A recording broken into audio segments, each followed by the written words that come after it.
বিজেপিৰ প্ৰভাৰীসকল, কাৰ্যকৰ্তাসকল, নগাঁও জিলা বিজেপিৰ কাৰ্যকৰ্তাসকল, ইয়াত উপস্থিত থকা আমাৰ বিজেপি দলৰ পৰা মনোনীত কৰা প্ৰাৰ্থীসকল আৰু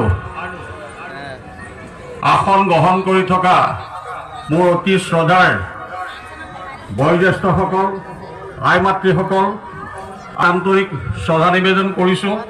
ইতিমধ্যে গোস্বামী ডাঙৰীয়াই আপোনালোকক কৈছে যে আজি ধিঙত এটা নতুনত্ব দেখা পাইছে, যে ধিঙৰ মানুহে পৰিৱৰ্তন বিচাৰিছে।